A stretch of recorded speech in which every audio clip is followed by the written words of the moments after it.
far would you go to realize a dream? We're going to talk to a young woman who pushed herself to extremes to become a better cheerleader. We're going to talk to her in just a moment. But first, the story on why she backed out when she had the opportunity to model and had to decide just how far she was willing to go.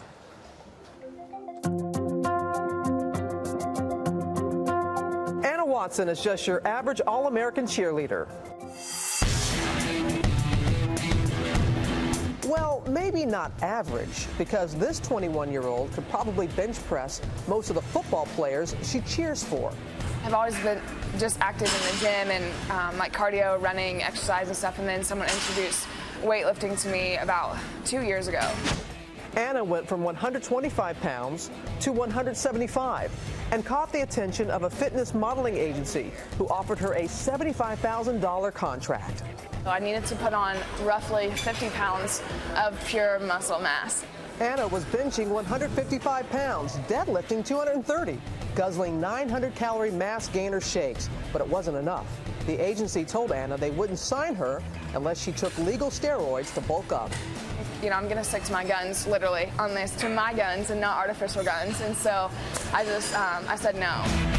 Anna Watson is here with us this morning to tell us more about her story, and we can see that you have an injury here. What happened? Yes, ma'am. About a week ago at cheerleading practice, we were warming up, and I was just doing a tumbling pass, and so it's a simple move that I do all the time, but I guess my body wasn't warm enough, and I was going into the pass, and it just snapped my Achilles tendon when I took off. So you've been putting your body through a lot, young lady. I have been, yes, ma'am. Yeah.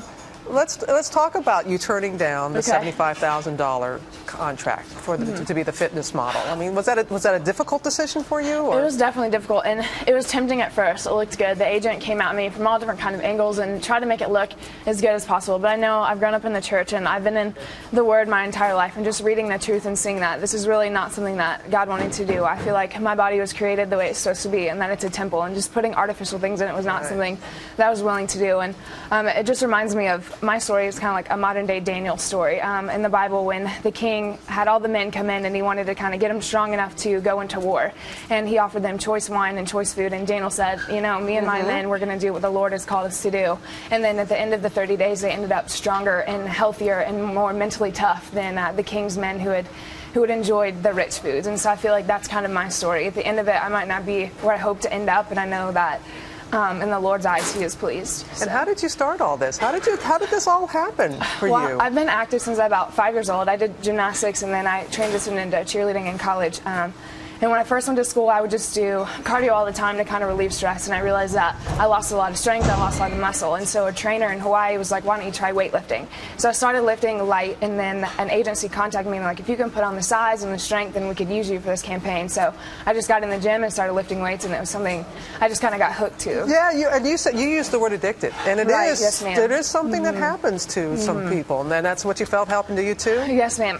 I think anything can be an addiction. I thought I just kind of put off an excuse that exercising was healthy, but I realized when something that you love becomes a passion, becomes an obsession, then you know it's too much. And that's your message to young people, yes, especially. Yes, yeah, don't let it become. It can be a passion. It can be, but you have to have balance. And I realized if you swing too far one way, it just throws your life off kilter. And where do you find the balance for you, Anna? Really, my identity in the Lord. I know that I'm a daughter of the King, and I've been saved by grace through Jesus Christ. So I know that that's where my identity lies. So no matter what I look like, I've been 175, 125, like you mentioned, I wasn't satisfied until I realized that my identity and my image is in the Lord and how He created me. I got to tell you, it is refreshing for anyone, especially a young person. Your spirituality, you wear it on your sleeve. It's very important to you, and you don't shy away from it one iota. And you call me ma'am. Yes, you are. You are at the University of Georgia. But everything's going well other than the Achilles? You think have found balance and things like that? I've found peace. I know that the Lord has me where He needs me, so all right. I'm excited. Thank you, Anna, very much. All the best to you. Hope you heal really good.